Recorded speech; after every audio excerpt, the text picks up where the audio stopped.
Ladies and gentlemen, and assembled company, wherever you are, good morning, just if you're in New Mexico.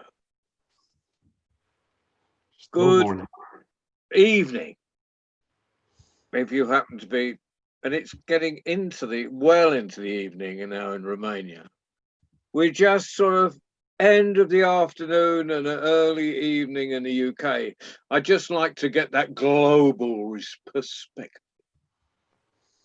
Well, it gives me enormous pleasure tonight. I mean, I met this guy, I haven't ever met him in the flesh, but 350 years ago, when the internet was done by pigeons, we met each other at this with a loft of pigeons that were owned by the Texas Women's University, and they used to have a little storytelling. They send the pigeons backwards and forwards across the Atlantic, and it was one of my early projects in prisons, and I'd just started what's now become a national charity, and not run by me, run by someone, developed by someone far more bureaucratically competent than I am.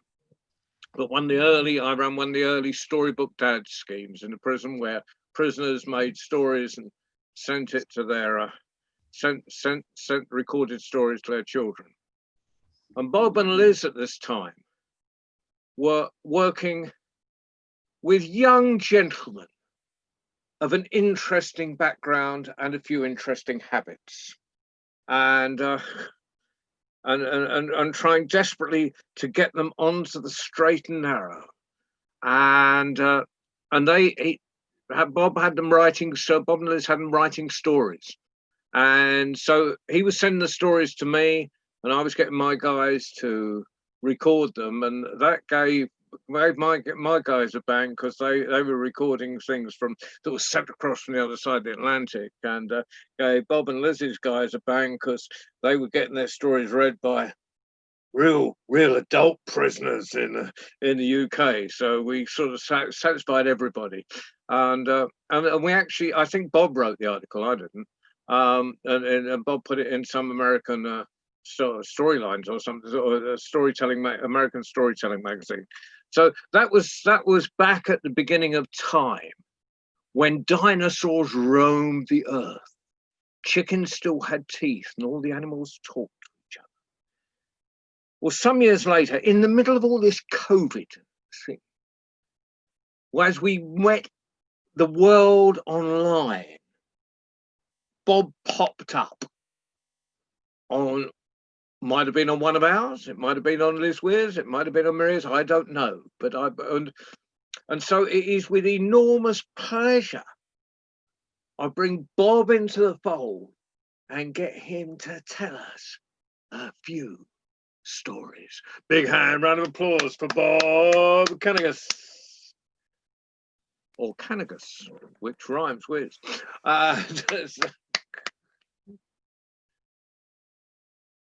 You're muted, Bob, or you're not making a sound. You look unmuted. How about right now? Are we okay? Yeah, you're good now.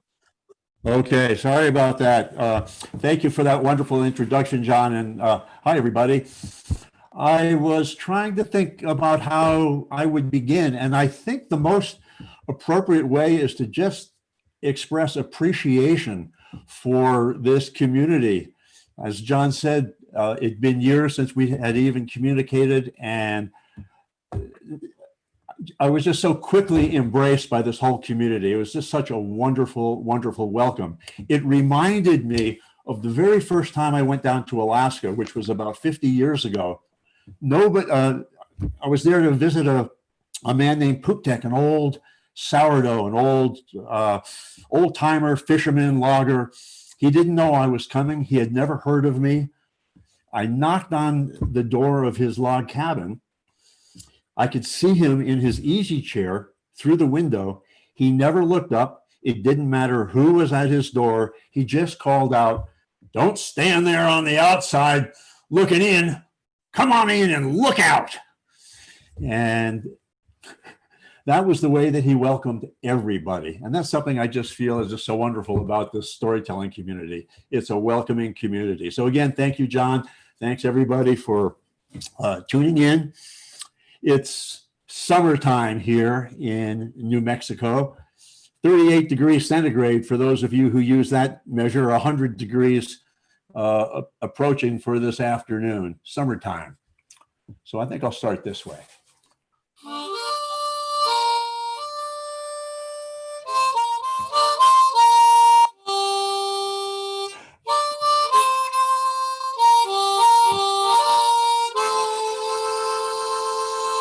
Summertime and the living is easy. So one of the things that I love about summer, one of the things that makes the heat more bearable is to be able to eat a nice, juicy peach in the summer. But I have to say, I should be boosting New Mexico, but our peaches here have never risen to the heights of a peach that I once ate when I was telling stories on a tour in Long Island in New York. That peach, or those peaches that I had that week, ruined every other peach I have ever had for the rest of my life, because I have been looking for a peach that juicy, that tasty. Thinking about that brought to mind this story. So there was once a king who had two great loves of his life. One was his daughter, soon to be of marriageable age, and the other was peaches. And whether he loved his daughter more or peaches more, it would be hard to say. Now, this king devised a plan to use his daughter as bait, more or less, to get all the peaches that he wanted without ever having to pay for one. He could have ordered 1,000 times 1,000 crates of peaches every day. This may not surprise you. All kings are not upright and honest. He was looking for a way to procure peaches without having to pay for them. And so he sent out a proclamation. Anybody who can bring me a perfect peach shall have half my kingdom and shall marry my daughter. Truth be told, he had absolutely no intention of marrying his daughter off. As long as she would bring in peaches, she would not marry anyone. Well, the princess was kind, beautiful, and of course, rich. And so there were many who rose to the occasion, bringing a peach, a gift of a peach, to the king. Now, the king had already determined that he would find something wrong with every single peach. And so the Prince of Zanzibar showed up. He had a peach in a beautifully ornamented box. Show me your peach. The king tasted it. Oh, he said, the taste is just about perfect, but I see a little dark spot on the flesh here. Sorry, go away. You're dismissed. A prince from France, a prince perhaps from Long Island came, each with their hopefully perfect peach. And each time, of course, the king found something wrong. If the taste was right, the texture was wrong. If the texture was right, the taste was wrong. One after another, he dismissed all the potential suitors. Now, high up in a mountain village lived a widow with 3 sons. The widow had been very happily married to the love of her life. And when he passed away, she planted a peach tree in his honor. And often she would sit underneath the peach tree as it grew and shed tears of sorrow, but also of joy for the good times that they had. Each year, that peach tree produced 3 blossoms. No more, no less, 3. And 3 perfect peaches. After all, the princes from all around the world had been denied the king's pleasure. The oldest son said to his mother, why don't, I'm poor, but we have perfect peaches here. Let me try. So he picked one of the 3 perfect peaches. He wrapped it in a napkin And down the road he went. Now, I just thought about this morning. I've never told it this way before, but actually that mother's sons were not quite as perfect as the peaches that were growing on that tree. For halfway to the palace, the oldest son met an old crone. They're often there at the crossroad. And I don't know why in these stories, but often they are not of a wonderful appearance. In fact, she was quite ugly. You've heard this before too. She was probably uglier than Dame Ragnell herself. One tooth pointing up, one tooth pointing down, fleas coming from her hair, open sores. She called to the oldest son, young man, stop and talk to an old woman. I'd like some company." "I don't have time to talk to an old woman. I have something more important to do," said the oldest son. "Oh, I understand. Oh, what's that in your little napkin there?" "Why, what I have is a perfect peach. I hope to win the hand of the princess." "Oh. And I realize now I'm going to have to back up. That's not what he said. What he said was, and excuse the lapse here, what he said was, what I have here is snakes and lizards. "Oh, snakes and lizards, snakes and lizards, snakes and lizards it is."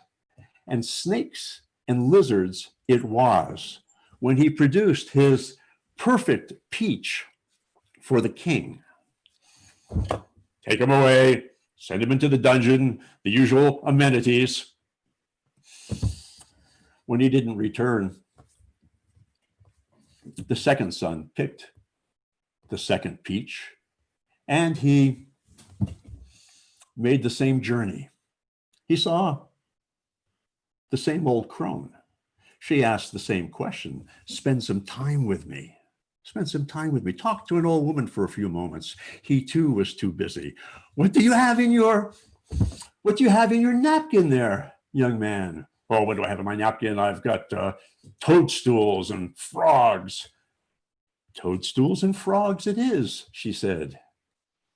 Toadstools and frogs it was when he presented his perfect peach to the king. The king was outraged. The second son was also thrown into the dungeon, the usual amenities.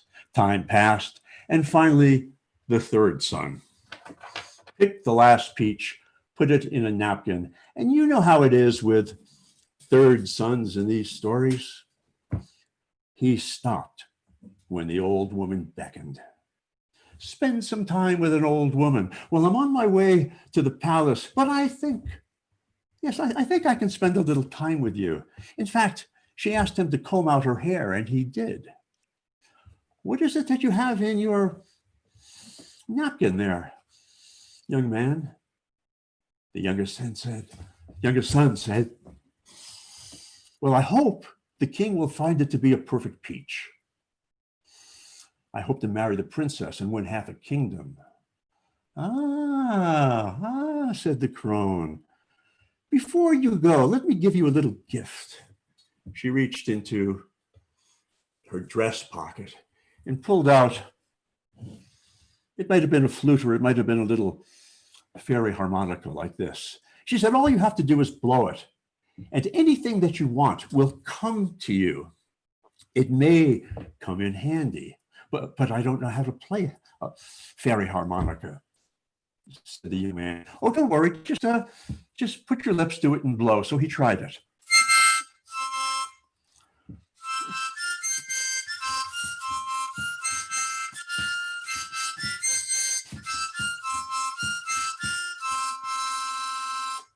It worked. So he made his way to the palace. He made his way for his appointment with the king. He opened up the napkin. The king took the peach. He took a bite.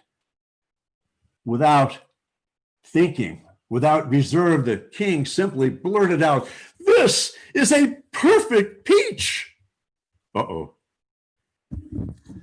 "So then I can marry your daughter." "Oh, not so fast, not so fast."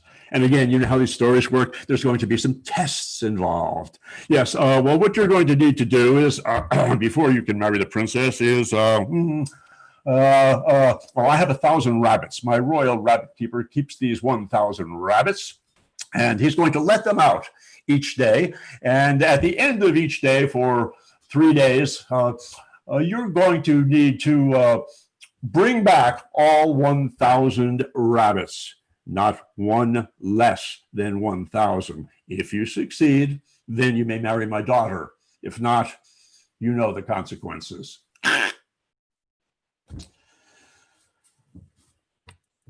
And so the next day, the royal rabbit counter let out the 1,000 rabbits. They scattered in every direction. The young man, the shepherd of the rabbits now, shall we call him, went out, lay down underneath a tree out in the meadow. And as the sun was getting ready to go down, he took out his gift.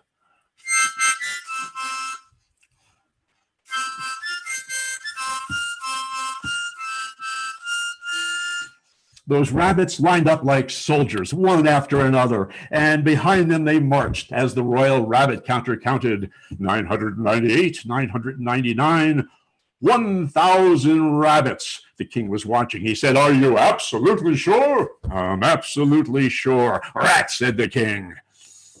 The next day, the royal rabbit counter let out the 1,000 rabbits. The king sent out his daughter, the princess, disguised. "Whatever you do, come back with a rabbit.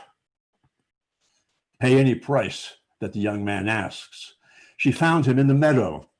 "I wonder if I might purchase one of your rabbits." "Not for sale, I'm sorry." "Oh, I'm willing to pay anything." "Not for sale." "Anything?" "Well, if you would be willing to give me 10 kisses, I might just give you a rabbit." "Oh, I really couldn't do that." "Oh, all right." She gave him the 10 kisses. The young man gave her a rabbit. She went back to the palace, but on the way, those rabbits jumped from her arms, joined the other rabbits, and as the royal rabbit counter counted that evening, 998, 999, 1,000. "Are you absolutely sure?" "I'm absolutely sure." "Rats," said the king. He was sorely vexed.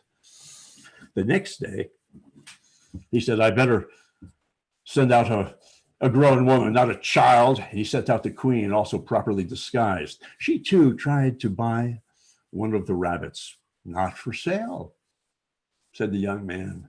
"Oh, I can pay you well." "I don't think you can pay me enough." "Oh, I can pay you very well." "Well," said the young man, "if you would be willing to stand on your head and sing a merry tune, perhaps I'll give you a rabbit." "Oh, it wouldn't be dignified." "No rabbit." I suppose I can make an exception." The queen stood on her head, sang a merry tune. The young man presented her with a rabbit. She made it all the way back to the palace before he played his notes.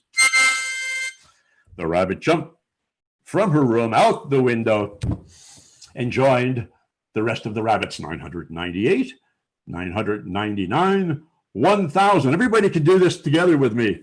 Are you absolutely sure? Everybody, are you absolutely sure? And the answer was, "I'm absolutely sure." "Rats," said the king. And he was even more sorely vexed than the last time.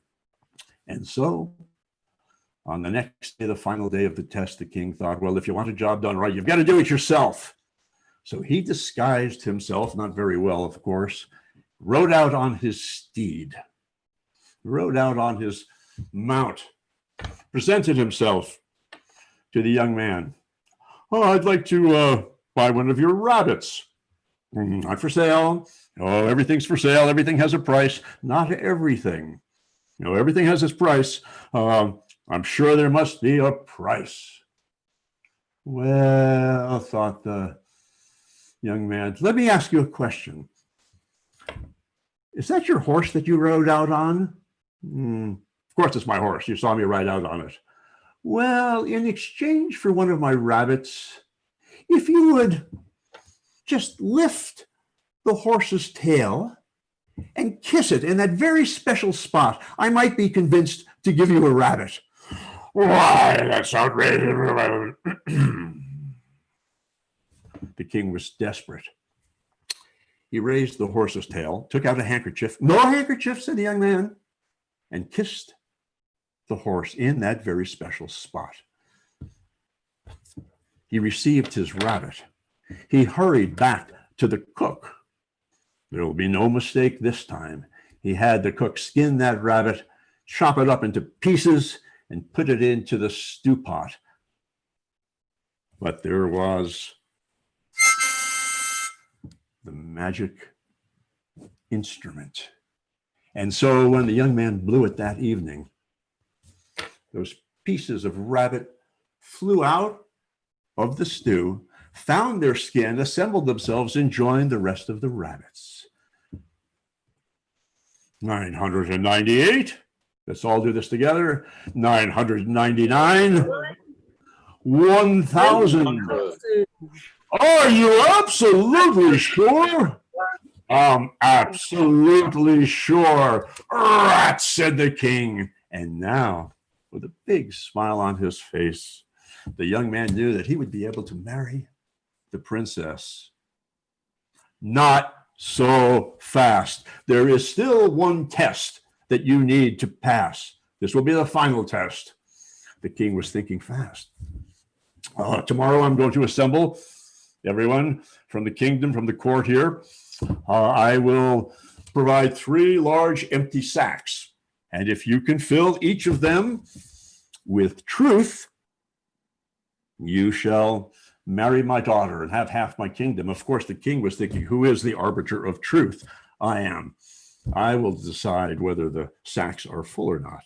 And the next day, there they all were, all the people assembled to watch the great test. The king laid out the 3 sacks. Go ahead, fill the sacks with truth.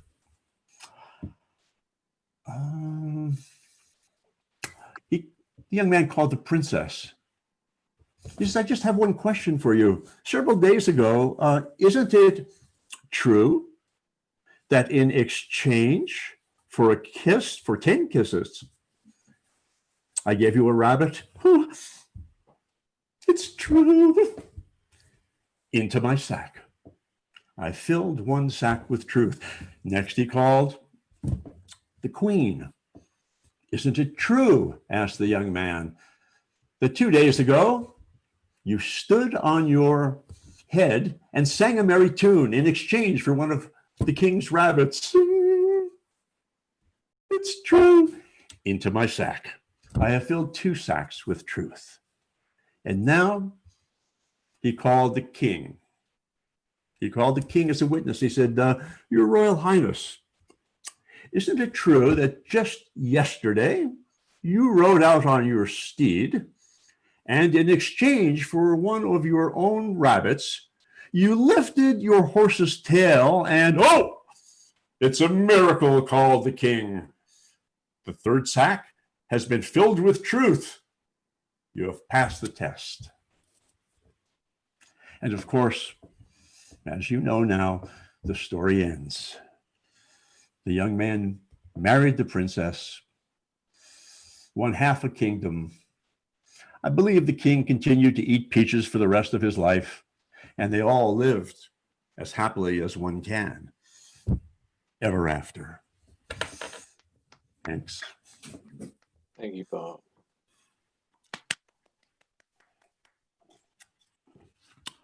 All right. Well,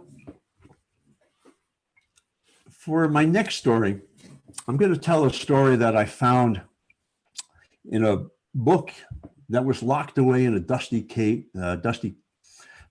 bookcase in a library in Milwaukee, Wisconsin.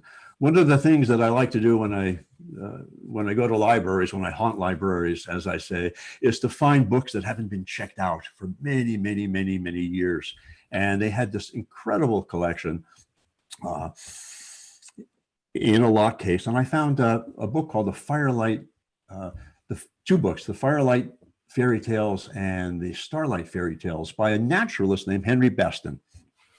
These are stories that he wrote over 100 years ago for his children.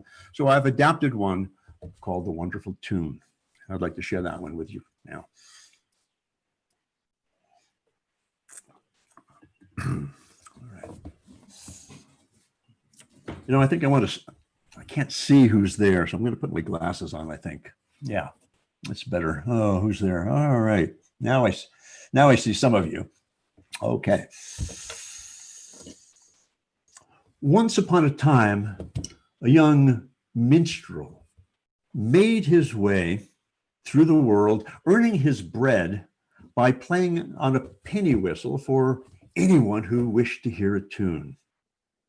One day, as he was going from the high places to the low places, an interesting thought, a question came to his mind. And he wondered, was it possible that there is a tune so lovely, so happy, so sublime, that anyone hearing it, even once, would never, ever be able to be unhappy again? With that question in mind, that question put a new spring in his step. And so now when he traveled, not only did he bring his tunes, but he brought that question to everybody that he met. There were some who thought him just daft, a little bit mad. There were others who thought he was some kind of rogue or charlatan. Others even called him a disturber of the peace. But there were kind and generous people. And there's always, luckily in this world, you'll always find those kind and generous people who, although they had not heard of the tune, still wished him good fortune and sent the young man, the young minstrel, off with their blessings.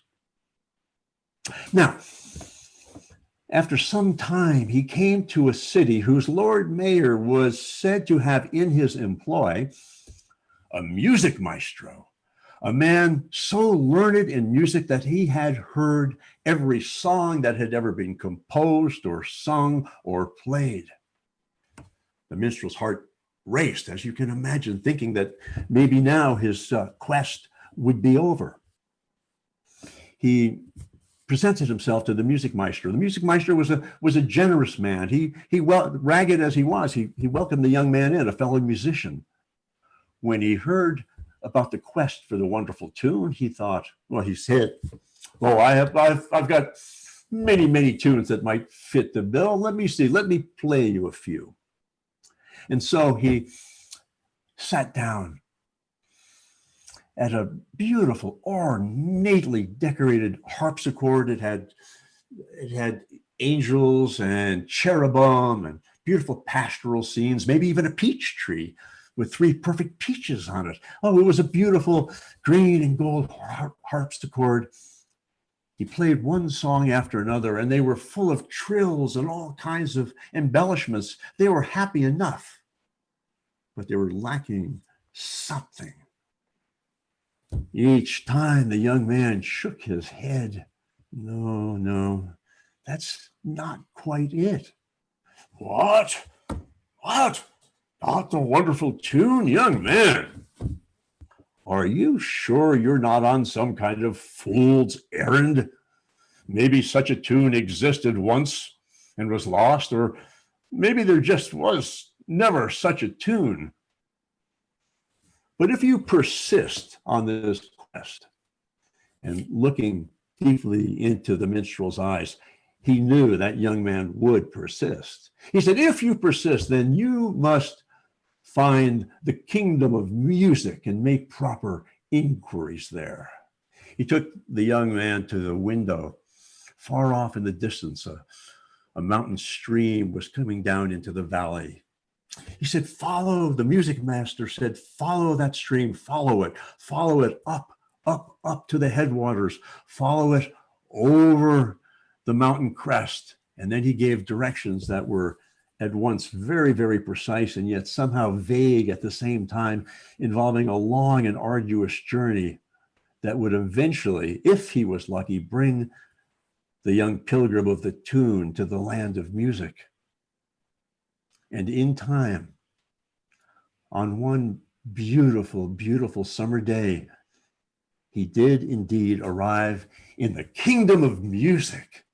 And in the kingdom of music, everything was beautiful. The birds chirped more beautifully. The crickets sang more tunefully. The breezes themselves seemed to play sonatas.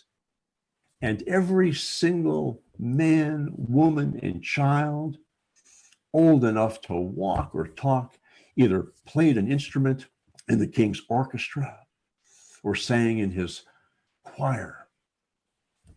The king was delighted to hear that a new musician had come to the land. He brought the young man to his court, and the minstrel played his tunes and then asked his question.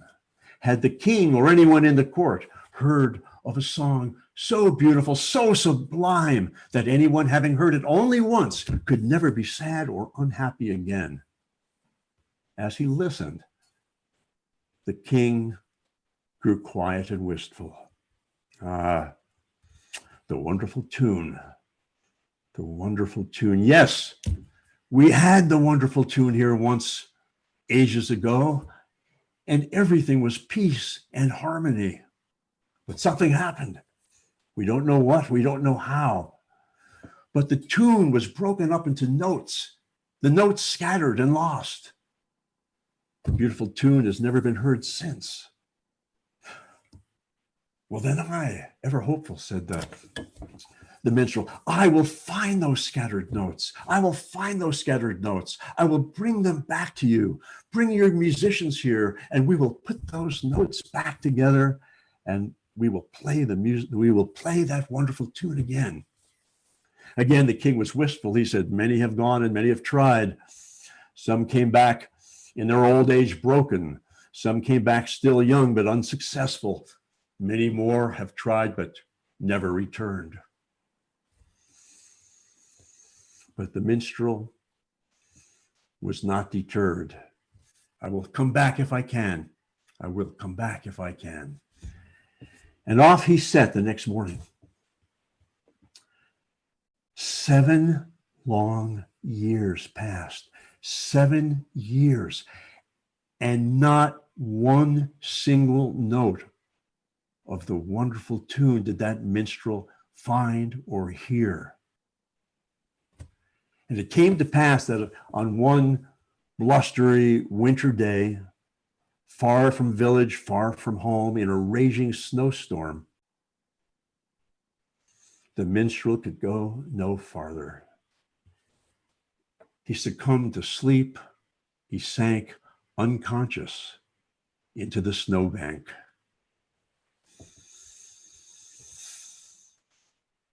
When he woke up, he was in a bed covered by a down comforter. There was a great fire in the hearth. There was a mug of hot steaming milk next to him.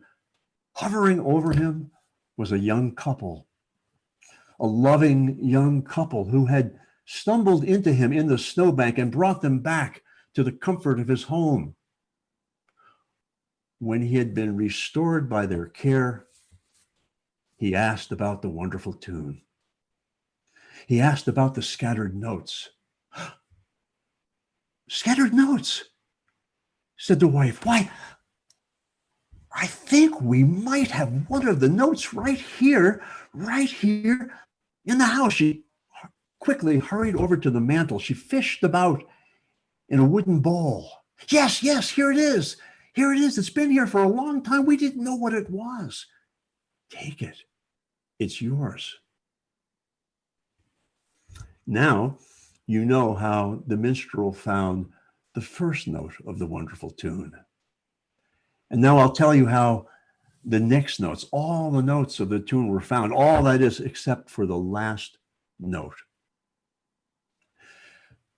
The next note was found in an old abandoned bird's nest that had fallen from a great oak tree. It just happened to fall at his feet as the minstrel was walking by. And the note after that was found in the books of a book of a scholar who combed the world's libraries for bits of wisdom. Another note, there was a day that the minstrel was playing at a child's party, the youngest child, in all his innocence and generosity, brought the minstrel a stuffed animal. And there was the next note. Another note was found in the home of a simple weaver who made beautiful but simple cloth. One day he was walking past a farmer's field. The farmer had just plowed up the field, and there in the very earth itself was the next note of the wonderful tune.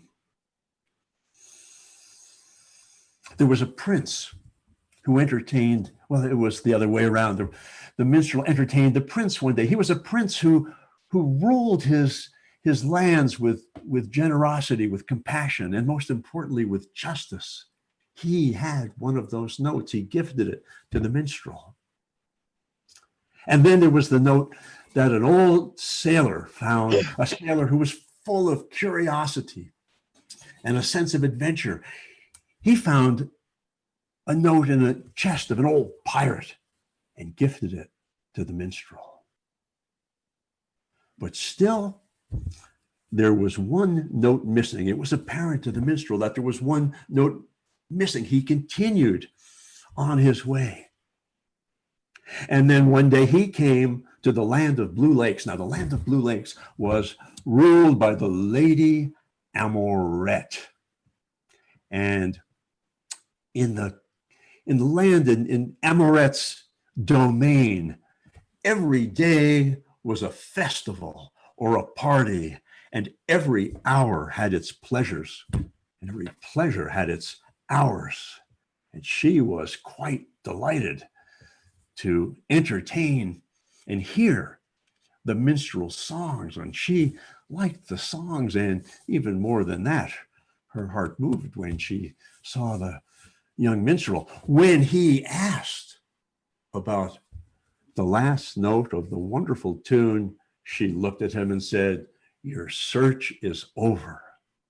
We have the last note right here. My fool is keeping it safe, and you will have it." "Well, can I have it right now? I've been years looking for this note." "Good things come to those who wait," said the Lady Amoret. "You stay with us for a while. Play with us for a while, and I promise, eventually you shall have it." All the minstrel's everything he did to beg for the note at the moment fell on deaf ears. And in truth, Lady Amoret, much like the king in the other story, had no intention of giving the minstrel that last note because she was fond of his company. He made many attempts to find the fool's small hut deep in the woods, but he never could find the fool's hut.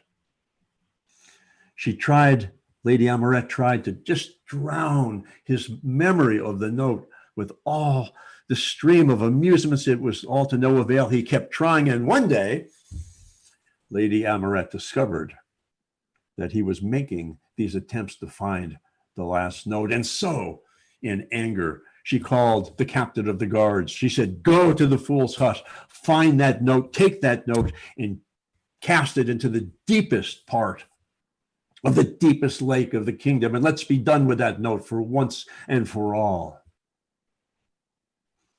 Fortunately,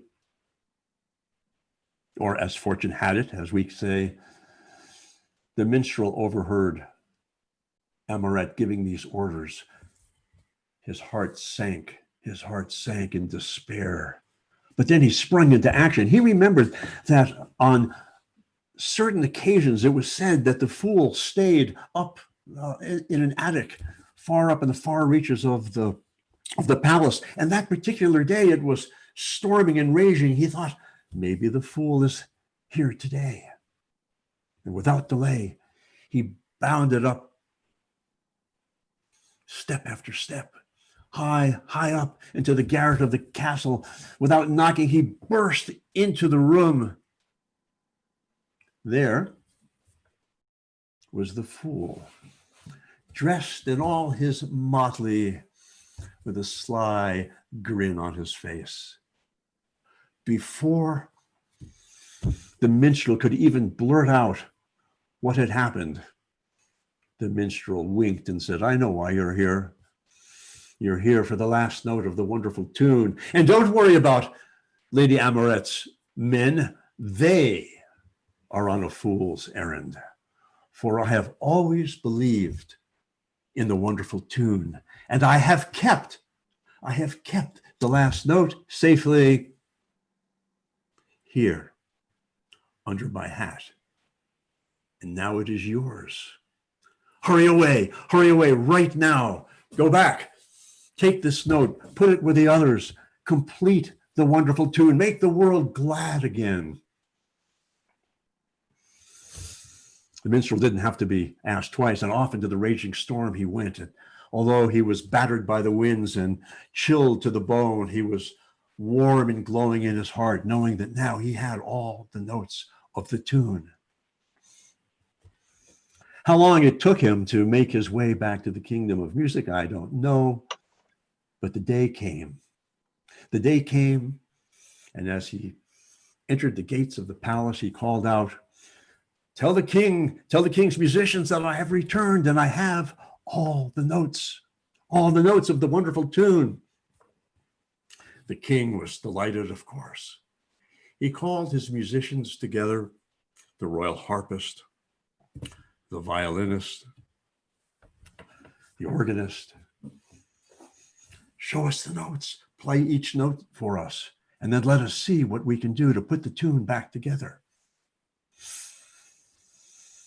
One by one, the minstrel played each of those notes that were made, fashioned from love, from wisdom, from innocence, from beauty, from the very earth itself. Those notes that were made from compassion and justice, curiosity, adventure, and of course, the last note, maybe the most important note, laughter. The fool's note, the note of laughter, a little tinge, of course, of chaos.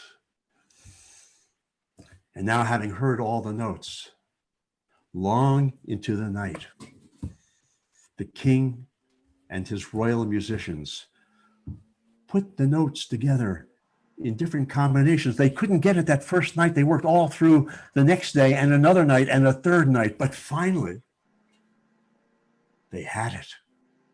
They had the progression of the notes.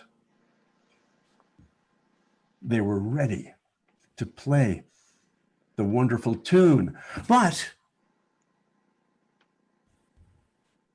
they had some differences about how that tune, although the notes were ordered, how should that tune be played? Should it be played allegro, andante, pianissimo, forte? How to play it?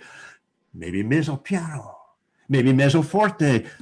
Each had a different opinion. The king, of course, had opinions of his own. Maybe play it mezzo.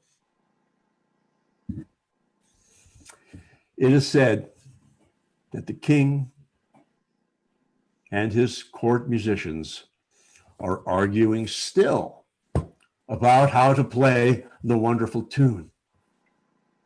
But don't you think, don't you hope,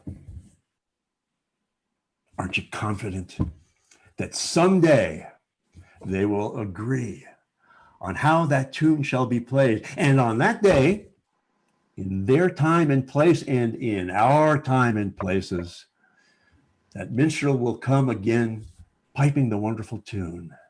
And then, how happy and glad we shall all be. Thank you. the wonderful tune.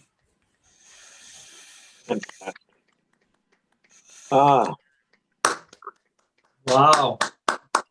Wonderful. How are we doing with time, John? well, we're okay. We've done. We've been about 3/4 of an hour so far. We could have another story, or we could talk. We could talk a little. I think. You know, maybe, Let's talk a little. it's always good to talk a little. So.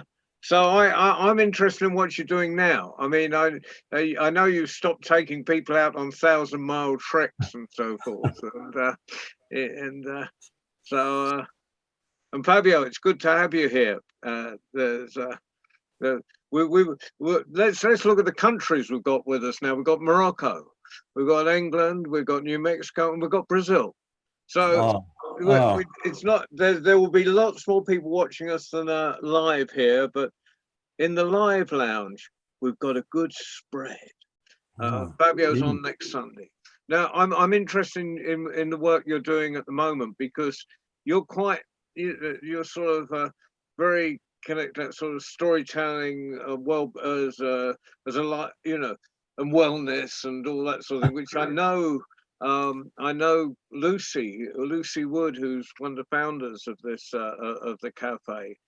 She'll be on in a couple of hours' time. Is that crossover between stories and well-being, and I know that's kind of central to a lot of what you do. So, well, thanks for asking, John. I think like many of us, the big challenge has been trying to figure out how to keep living the life of a storyteller in the way that I've conceived of it in the past, but being open to new possibilities. I remember I'm one of these guys who said, I'll never use a cell phone. It's within grasp right here. I remember when Liz and I got our first computer, and Storytel, where we met, first started up. I resisted it.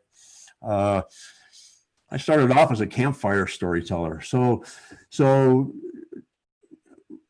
both Liz and I are a couple of a storytelling couple. We call ourselves a 24/7 couple. So we've worked on projects all the way back to the dinosaur age, like you said at the beginning, and we're trying to figure out now how to still have this sense of connection. And quite honestly, we're really exploring it. It's just been incredible to discover this particular online community. There are quite a few people telling stories online, and there's just something about this particular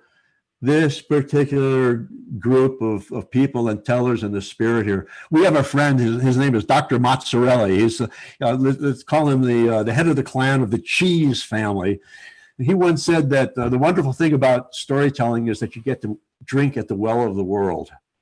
And I feel like when we found the Storytelling Cafe, we found the well of the world.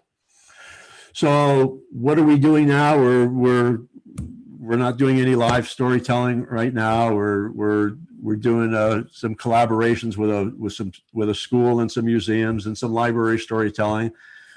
One of the things that's really difficult for me is that I'm the kind of guy that just likes to go out in the morning without a plan sometimes. If I don't have something hard and fast on my agenda, I'm just likely to go out into town without a plan and see if I can hear a story from somebody. And I don't mean necessarily a folktale, but just someone who will share something. It might be just a couple of words online at the supermarket. And I really miss that. I really know miss exactly that. what you mean. There's the kind of, and you meet strange people on walks, don't you? I remember I'd moved to the town I'm in now, and I was walking down towards the town centre down a footpath, and there's a guy, and he's in his looked very sort of like regimental, and he had his raincoat with a belt tied down. He had collar and tie on. It's sweltering hot. It's very incredibly smart, and I just greeted him because you kind of have to greet everyone on your walks, don't you?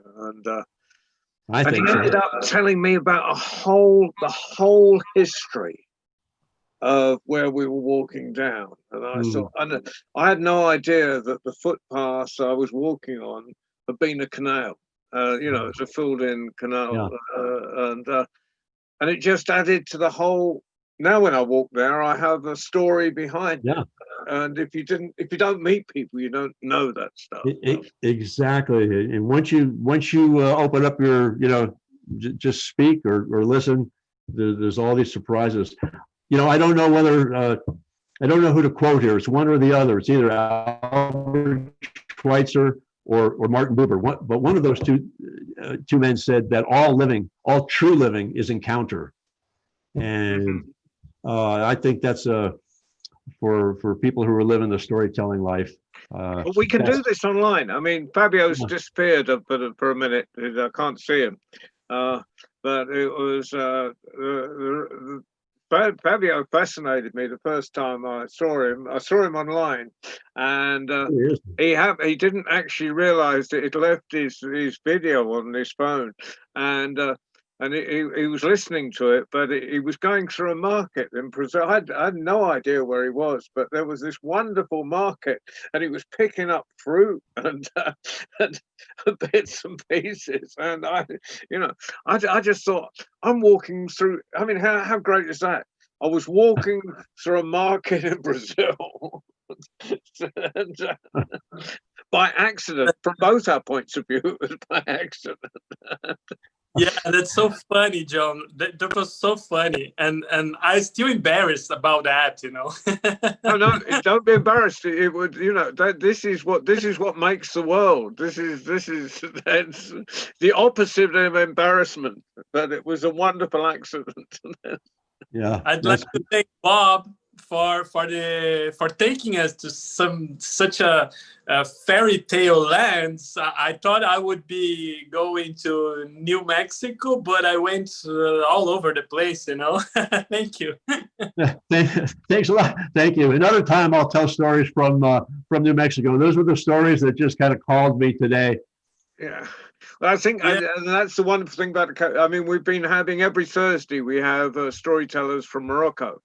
And Zuhar will back me up on this, that first story you told is, has got, changed king for sultan.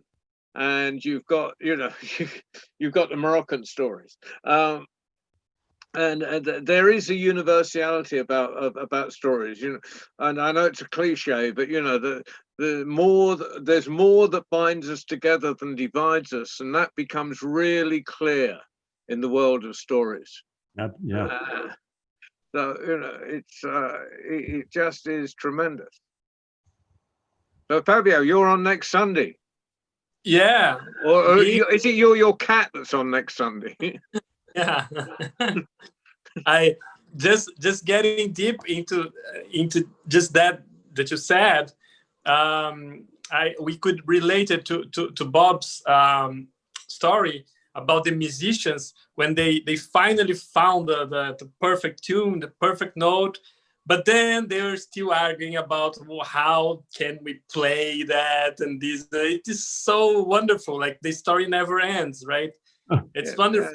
I actually have a possible ending for this story, Bob. Would you like to hear? It's very short. Oh, please.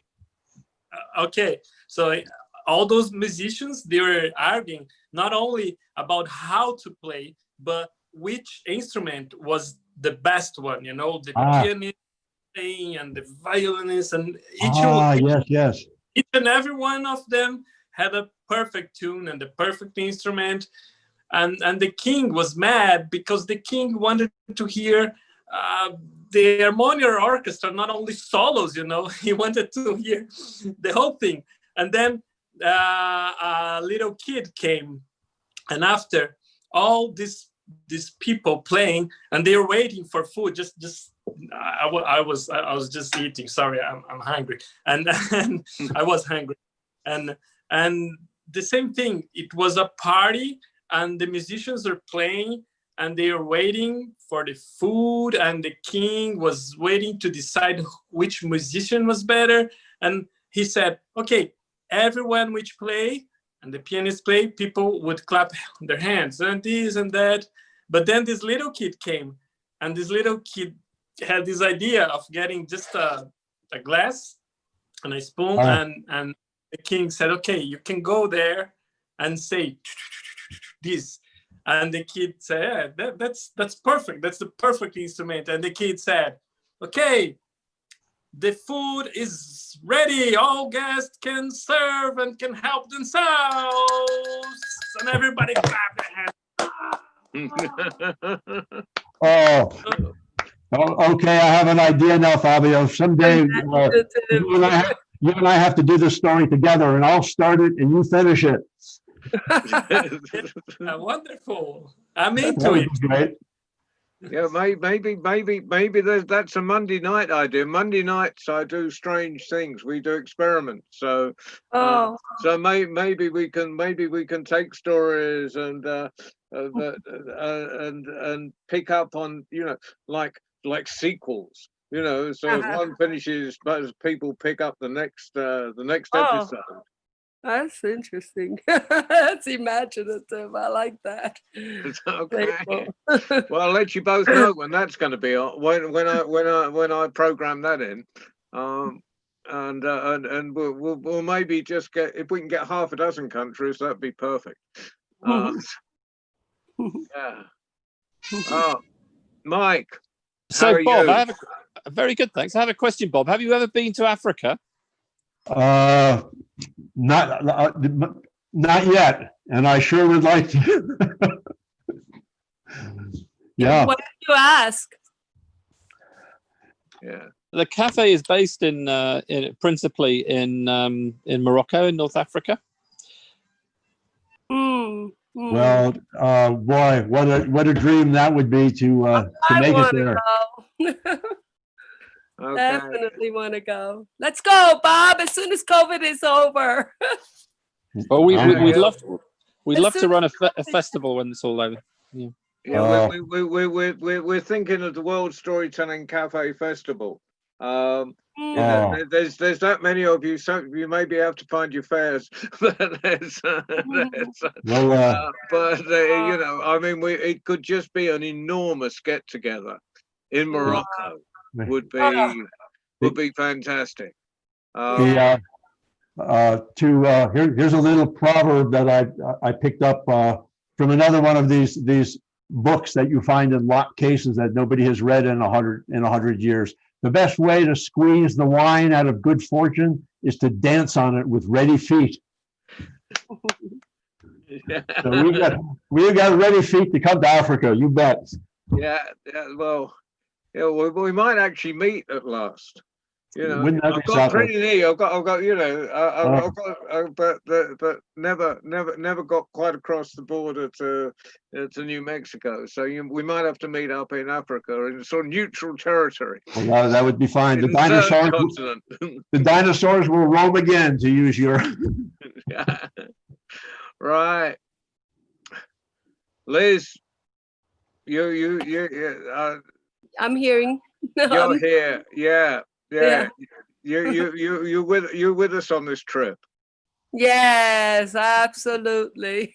Absolutely, more than eager. Yeah, for sure. Oh, I would love to go to Morocco in Africa. Yeah, and to meet you all. Yeah. What a party that will be. And you've got to hear Liz tell too, because she's the other half of this storytelling household. Well, why didn't Liz? Why didn't you squeeze yourself in tonight? This was Bob's thing today. No, I wasn't feeling well for one thing. And then, you just said, yeah. Right. Yeah. Another time. I'll do bilingual stories. We'll come and do a set in your own right, Liz. Yeah, I'd love that. We'll sort out. I'll timetable you in for September sometime. Okay. Well, let's talk. Let's talk. Right, let's do that. It's Okay. been a great night. Well, There's, thank you know, and you can be sure there's lots more people listening than an appearing here. You know, that's certain. They'll be listening on Facebook. They'll be listening on just without even joining the meeting. They'll listen in retrospect because everything gets archived, and Julius cuts off the beginning, and then he sort of turns it into a set by his magic. And Zuhar down in Marrakesh were this fantastic sort of. I've never done anything in storytelling that had such a support. I've never had backstage before. Yeah. It's great. I'm usually in the middle of a field putting up my own structure. Wow. I've now got backstage staff. It's great. You have a whole support team. Yeah. A So creative team. So we'll. So this will be up, but loads of people will be watching different things. And for the benefit of the loads of people that are watching on different devices, go to the site. Below Bob's name, there'll be a little top hat. You know, because it's it's Bob and Liz have been eating snakes for weeks now. On account of the fact that they can't go out and gig. No peaches. So snakes and cacti has been their diet. So very and toads. and toads, horny toads, and pop a little on the hat so they can vary their diet. It'd be great. Thank you so much. And Fabio, we'll see you next Sunday. Okay. We got loads of stuff coming tomorrow night. Tomorrow night is great. We're going to do carnival. So we've got steel pans, steel band. We've got people talking. We've got poets. We've got a Calypsonian. Hopefully we've got the interview with him, but we've got permission from the agent to use some of his songs. We've got someone from a big. From the big bands, the big with the headdresses and all that sort of thing. We got the whole. She's done a little interview, sent us a film, so we're kind of looking forward to tomorrow night. We don't know where it's going to go. I rarely have any idea where things are going to go, but we're gonna. We put a lot in the pot for tomorrow night. We're hoping it'll come. Then Wednesday we've got Rainey Corrigan, who's a Romany storyteller and poet. But she's doing songs as well, stories, songs, poems, little clips of a Romany grandmother talking as well. Hopefully, sort of sound clip, we can get that together. So it's going to be amazing. And then and that rolls through. We've got Children's Friday night. I can't even remember who's doing that. We've got some, and then I'm so glad Fabio. Pardon, who is it? I think it might be Gary. Oh no, it's Gary last week. Oh, sorry. Yep, another Gary. Then we got two Garys, and it's great having Fabio here because I can just plug him on for next Sunday. So, Fabio, you are our first storyteller from Brazil. Yeah. Yeah, and I'd like to invite Bob and Mike and Liz and Lulu and the guy from Marrakesh, everyone to come next Sunday. I can quote the young man looking for happiness.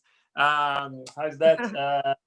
I'll come back if I can, and if I can't, I'll come back too. Okay. Right. Well, it's been great. It's always a party. World Storytelling Cafe is like a 24/7 party. If we're not actually on, you can go to our archive. So thank you very much, Bob. Another round of applause for Bob Gang the Ghost before he goes. Thank you, everybody. Thank you, John. See you all soon. See you soon.